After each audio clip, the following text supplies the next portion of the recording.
plana. Carlos Herranz. Bienvenidos en Primera Plana, un programa de Radio Francia Internacional y de France 24. Esta semana ponemos el foco en Venezuela, 2 semanas después del doble sismo, esa reconstrucción de las ruinas en medio de una gran crisis política e institucional. Nos acompañan 4 invitados que ya les presento. Estamos con Yoletti Bracho, profesora investigadora franco-venezolana en Ciencias Políticas de la Universidad de Aviñón, Pascal Drouot, experto en geopolítica y especialista en América Latina, Diana Buitrago, periodista venezolana y reportera del programa En Société de France 5, y en duples desde Caracas, Víctor Amaya, corresponsal de RFI en Venezuela. Buenos días. Hola, ¿qué tal? Saludos desde Caracas. Muchas gracias por la conexión. La difícil reconstrucción en Venezuela, hoy en Primera Plana. Comenzamos. Para Venezuela, recuperarse de los daños del doble terremoto supondrá superar años de un Estado ineficiente y con graves problemas financieros. Algunos cálculos sitúan las pérdidas directas del doble sismo en 37.000 millones de dólares. El gobierno ha anunciado la creación de fondos para la reconstrucción y creó la misión Venezuela Renace. La pregunta que cabe ahora es ¿cómo se hace con los problemas de institucionalidad y gobernanza que hay en Venezuela para estructurar los proyectos de reconstrucción que se necesitan? La crisis política y económica es un lastre para la reconstrucción. Vamos a intentar explorar cómo impacta la evidente debilidad institucional con esta gestión post-desastre. Repasemos lo que dice la prensa.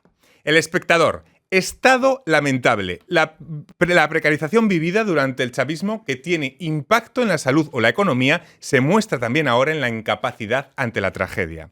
Aquí en Francia, Le Monde también habla de estado sobrepasado tras la catástrofe. El Universal recoge las declaraciones de la presidenta interina, Delcy Rodríguez, culpando a los laboratorios mediáticos del caos tras el terremoto. Bueno, en unos momentos os voy a preguntar por la reconstrucción, por el aspecto político, por la debilidad institucional, pero normalmente en este programa no hacemos preguntas personales, pero se me hace un poco raro empezar el programa sin preguntaros directamente 2 semanas después, sobre todo Yoletti y Diana, que son venezolanas, ¿cómo están vuestros seres queridos? ¿Qué visión tenéis de lo que han pasado durante estas 2 semanas? ¿Si os ha dado tiempo a digerir esta tragedia? ¿Qué os cuenta la gente de allí, Yoletti?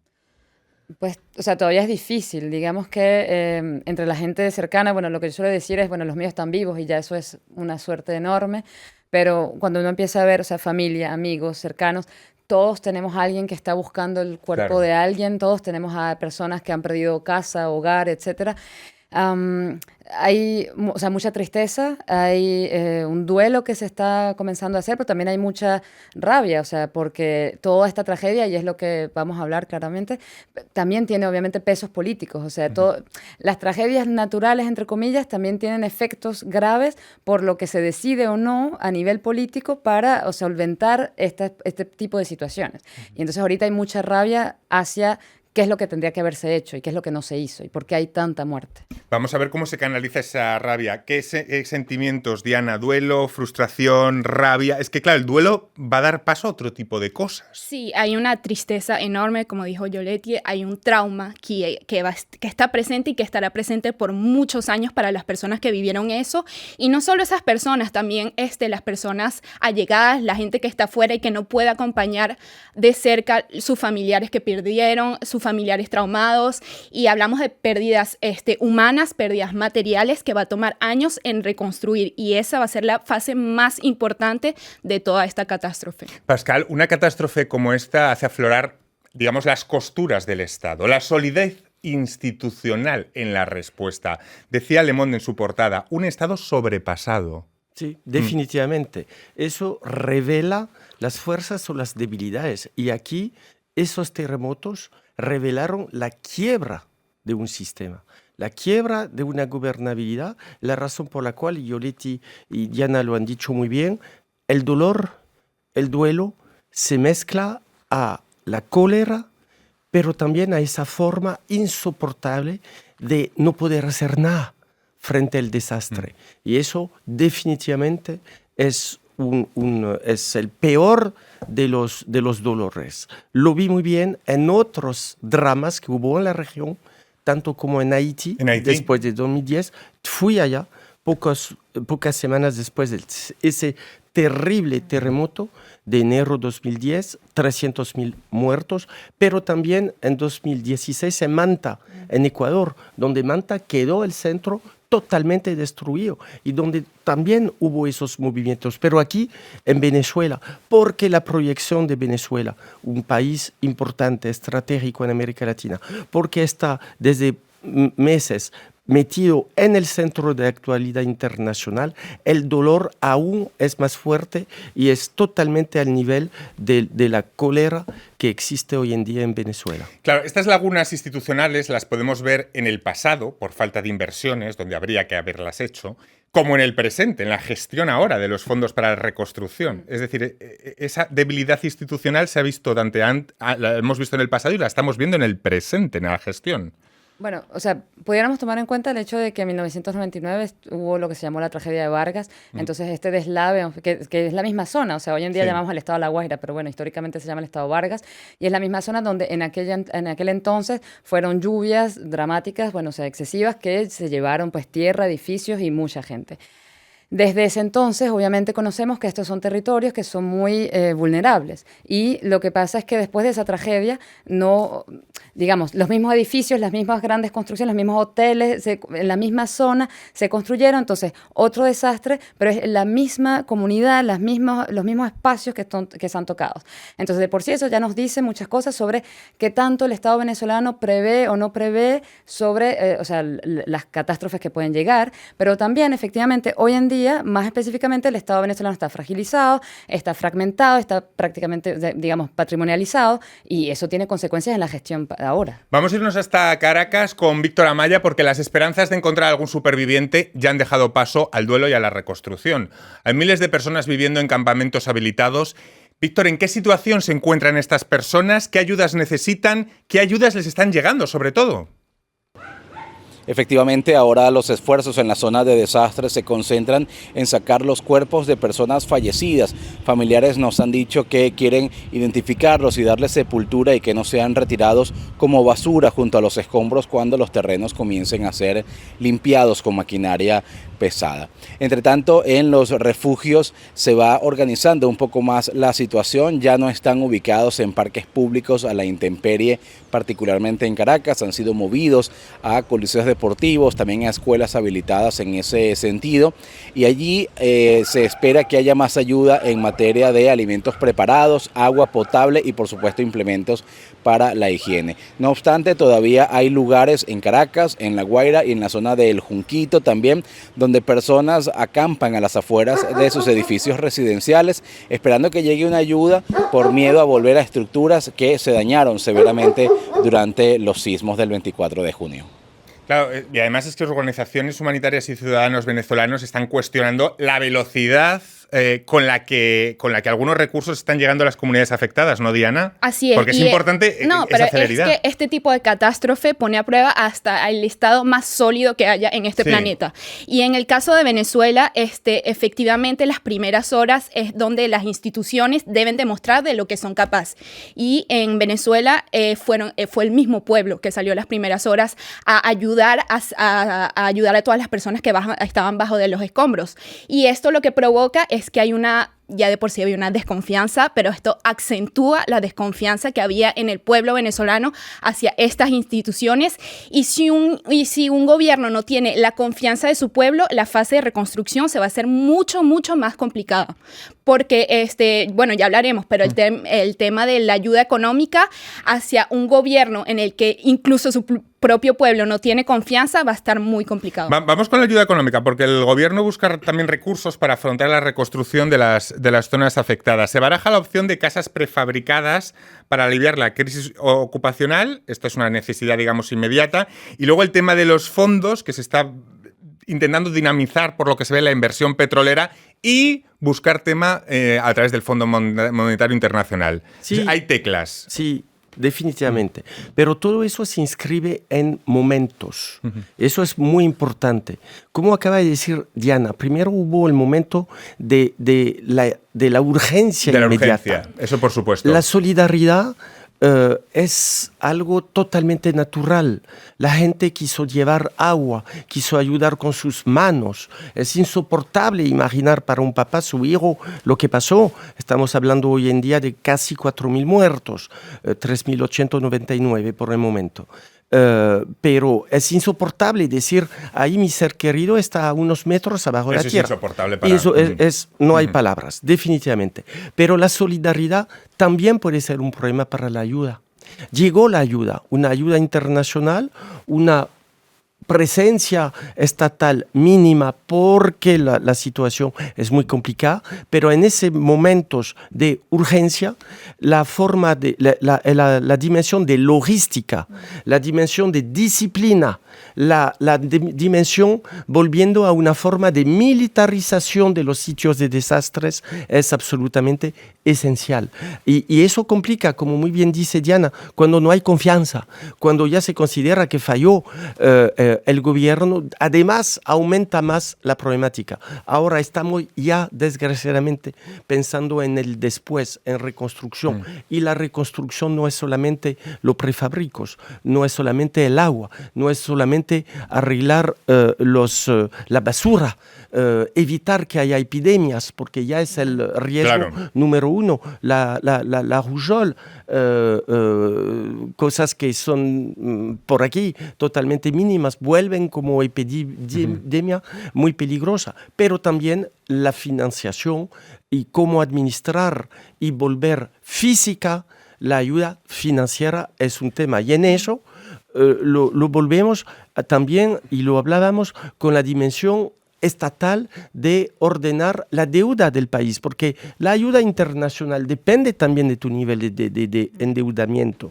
Claro. Porque todo eso vuelve sumamente político, volvemos a lo mismo, lleva sobre la gobernabilidad, y ahí sí hay un problema porque está puesta en tela de juicio. Claro, porque además los analistas afirman ahora que el riesgo es dejar ahora una deuda difícil de manejar durante décadas.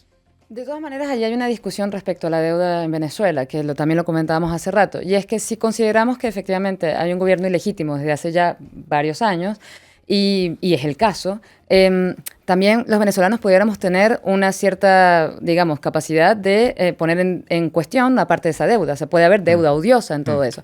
Y se entiende el discurso, se entiende perfectamente. Claro, entonces, eso parece, o sea, a mí me parece que es algo necesario, que en un contexto de recuperación del país y de recuperación democrática del país, si eso pudiera llegar, la discusión sobre la deuda también tiene que darse. No podemos asumirla toda así, de esa manera. Pues vamos a seguir hablando de la reestructuración de la deuda, del FMI, de cuánto va a encargarse. Claro, hablamos de un Estado tutelado por Estados Unidos. ¿Cuánto de esa factura la va a pagar Washington? ¿Cuánto va a quedar del lado venezolano? Va a ser a vuelta de pausa. Hasta ahora.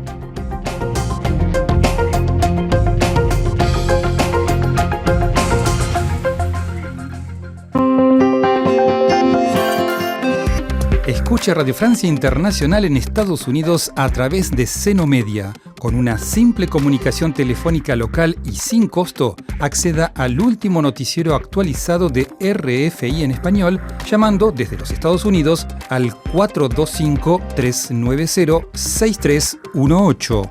RFI en español en su celular, y cuando lo desee desde Estados Unidos al 425-390-6318. Radio Francia Internacional está en el Mundial de Fútbol 2026. Siga toda la actualidad del torneo con nuestros enviados especiales y corresponsales en Estados Unidos, México y Canadá a través de nuestras radios asociadas a redes sociales y nuestro sitio, como siempre, rfimundo.com. En primera plana esta semana, analizando la reconstrucción de Venezuela, lo hacemos con una profesora, Yoletti Bracho, con un experto en geopolítica, Pascal Drouot, y con una periodista, Diana Buitrago, y con Víctor Amaya, nuestro corresponsal de RFI desde Caracas. Antes de seguir con el tema de la deuda, con el tema de la reestructuración, con el tema de la reconstrucción, vamos a hablar de los medios, porque el malestar ciudadano recogido en medios internacionales ha sido generado en laboratorios mediáticos, según ha dicho Delcy Rodríguez. Bueno, esto es disfrazar la ineficiencia propia de conspiración mediática externa. A lo mejor se está demasiado acostumbrado Venezuela a hacer a este tipo de comentarios, Pascal. Sí, me da pena oírlos. O sea que nos lo inventamos los periodistas. Los periodistas hacen su trabajo de información, y ahí obviamente es lo que decía. Este drama en Venezuela pone en relieve la quiebra del sistema. Entonces, obviamente el sistema está denunciando, se está protegiendo, mostrando quiénes son los responsables del drama, pero no, el drama es a la vez la geofísica, definitivamente, pero sobre todo se aumentó por las insuficiencias del sistema desde decenios. ¿Por qué en Japón, que sufre terremotos de este tamaño, para decir aún más, no tiene esas dimensiones de destrucciones, de dramas humanos? ¿Por qué?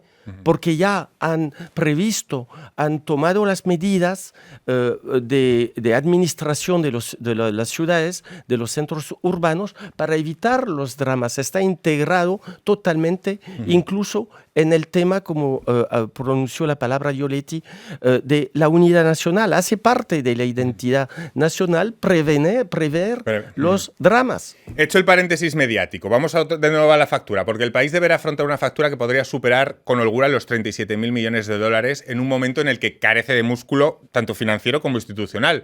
Como en otras contingencias, la recuperación petrolera va a ser fundamental.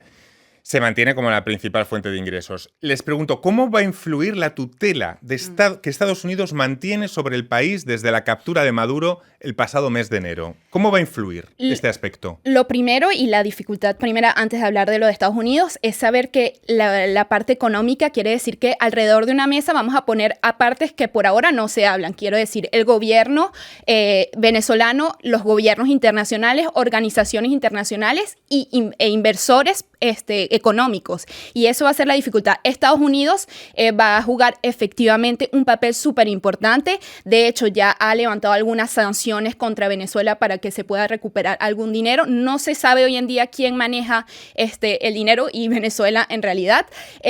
Pero el petróleo va a jugar una parte, pero no será suficiente. La deuda el costo de la reconstrucción será muy grande, y pensar que el petróleo nos va a sacar de esto es erróneo, porque incluso en el sector petrolero todavía no está a su capacidad máxima de producción. Lo que sí que tengo aquí un dato es que desde que llegó el tutelaje por parte de Donald Trump, el bombeo había crecido un 28% desde enero a mayo, según las cifras de la OPEP en Venezuela. A mí lo que me parece importante allí también es que en este contexto, o sea, ya de por sí había un cuestionamiento, porque la tutela implica una pérdida de soberanidad.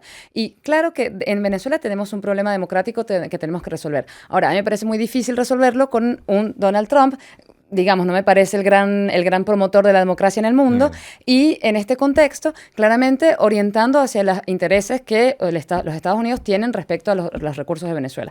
Ya empezó hace poco la venta de gasolina barata en Estados Unidos, es la Freedom Oil, algo así lo llaman.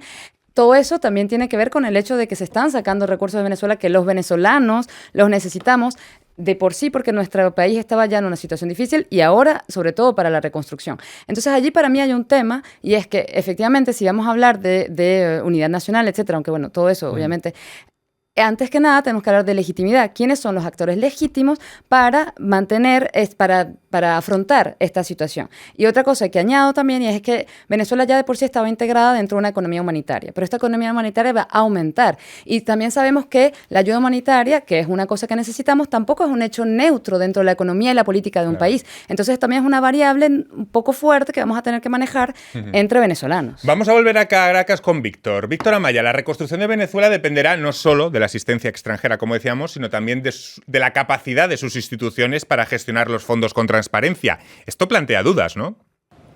Muchas dudas, todavía está muy fresca la percepción de que la respuesta estatal fue lenta, descoordinada, tardía, incluso mucho más escorada en la ayuda y la asistencia internacional que en las propias capacidades nacionales. El gobierno además ha nombrado al frente de la misión Renace para los esfuerzos de reconstrucción a la exministra Jacqueline Faría, que digamos no tiene un buen récord de efectividad en materia de liderazgo en proyectos de infraestructura pública millonarios en años anteriores. Hasta este momento no hay una estimación certera por parte del gobierno venezolano de cuánto dinero hace falta para la reconstrucción. Hay unas estimaciones internacionales que no han sido confirmadas por las autoridades. Transparencia Venezuela lanzó un portal para hacer seguimiento al manejo de recursos tanto para la ayuda humanitaria como para los esfuerzos de reconstrucción, y por parte del Estado venezolano la información que se tiene es el inicio de un fondo de $200 millones en ese ese sentido el llamado a levantar las sanciones internacionales contra la economía venezolana y también una petición a la empresa privada para que construya aceleradamente viviendas para los damnificados. Esto en lo que respecta a reconstrucción, dinero. Pero otra necesidad es otro tipo de capital, el humano, personal de salud, ingenieros, gerentes, constructores. La recomposición va a exigir atraer capital humano. Esos profesionales son tan importantes como la propia financiación en un país muy acostumbrado a lo contrario, a la fuga de talento. Diana, Yoletti. Bueno, hay una cosa que me parece importante y es que incluso ya de por sí en la respuesta frente a la emergencia, se activaron las redes dentro y fuera de Venezuela, o sea, Venezuela y sus diásporas. Y, por ejemplo, cosas como gente que conectada en línea estaba haciendo listas de las personas que entraban en los hospitales para poderlas poner en circulación. Gente que en línea estaba traduciendo a gente que estaba haciendo la respuesta en Venezuela mismo, porque obviamente todos los actores de la emergencia que llegan, los que ayudan, pues no hablan necesariamente español. Quiero decir con esto que de por sí hay relaciones fuertes de cooperación, de voluntades de reconstrucción que se comunican dentro y fuera de Venezuela, y la diáspora venezolana tiene un rol muy importante. Hay gente en Venezuela hoy en día igual con mucho valor y muy formada. Sin embargo, lo que es cierto es que para poder traer esto que tú llamas capital humano, eso implica, de nuevo, un conjunto de condiciones de vida adentro, de vida económica, política, democrática, legitimidad, y esto pues todavía no lo tenemos a la mano. No vale solo la banderita. No. Pascal. No, me parece esencial. Eso implica capacitación, formación, posibilidad de acción, es decir, exige tiempo, y hoy en día vemos que todos esos aspectos no han sido cumplidos desde años. Siempre pensemos en la quiebra. Ahora, esa realidad humana, socio-profesional, se inscribe también, porque estamos viviendo en una situación en donde todo está ligado, se inscribe en un mapa en el cual, cuando hablábamos de la tutela, de la acomodación, diría, de las instituciones, de las autoridades actuales de Venezuela con Estados Unidos, es porque también todo eso se inscribe en esa visión del hemisferio occidental de los Estados Unidos, de retomar control en el continente, y obviamente la situación hoy en día que vive Venezuela, y además, desde enero, se inscribe en una estrategia más global en la cual todo está ligado, lo humano, lo financiero, lo económico y lo estratégico. Le voy a preguntar algo a Víctor, que se me olvidaba, porque durante estos días se han puesto en cuestión la norma sísmica en la construcción de viviendas. Muchos expertos afirman que esa regulación existía ya en Venezuela y que es el Estado, el mal funcionamiento institucional, quien no lo ha llevado a la aplicación, a la práctica. ¿Hay una regulación sísmica o hay un vacío institucional para no cumplirla? Sí la hay, y de alguna manera no tan antigua. Fue actualizada en 1967, luego del terremoto de ese año en Caracas, también revisada tras la vaguada trágica de Vargas de 1999. Aunque expertos ya han pedido que se permita hacer estudios de ingeniería patóloga, como la llaman, para determinar si la tragedia empeoró más allá de la fuerza de este doble terremoto por corrupción, que haya permitido uso de materiales de menor calidad o que haya relajado los permisos o que se haya permitido construcciones con fallas estructurales o con inobservancia de normas estructurales.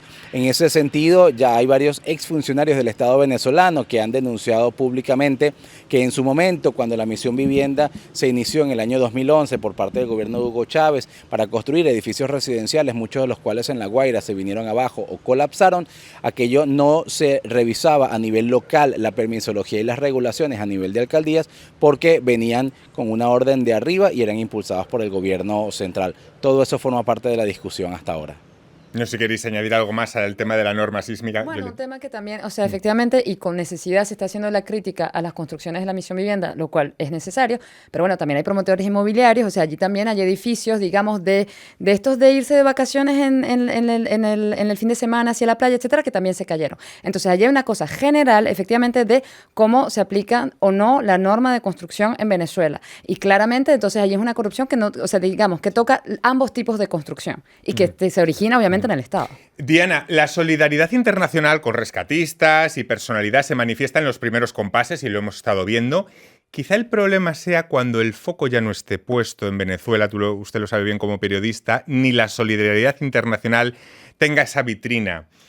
¿Qué va a pasar entonces cuando no hablemos ya tanto del tema y las ruinas permanezcan y lo que no esté es el foco mediático? Así es, cuando ya todas las cámaras se vayan de La Guaira, nada más van a quedar ¿quiénes? Los venezolanos. Sí. Los venezolanos vamos a estar ahí para ayudar, para reclamar esta visibilidad y sobre todo, vuelva a lo de la diáspora. La diáspora va a jugar un papel muy importante, ya sea económico o de capital humano.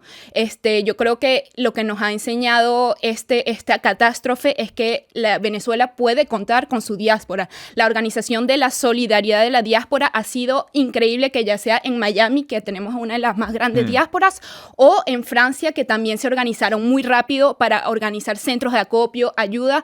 Esto es solo el comienzo y ahora, como tú dices, viene la parte más difícil, que es cuando las cámaras se van a ir de La Guaira. Claro, cuando no estén las cámaras, una vez que se va el foco, empieza lo más duro. Ahora, como Venezuela ocupa un espacio muy particular en la actualidad internacional, siempre va a haber un enfoque, pero lo que acaba de decir Diana, aprovechamos para saludar definitivamente la solidaridad de los países de América Latina, que mandaron de inmediato apoyo, socorros, que fuese El Salvador, que fuese Ecuador, que fuese Panamá, etcétera. Una movilización también de un país vecino de Venezuela, Francia.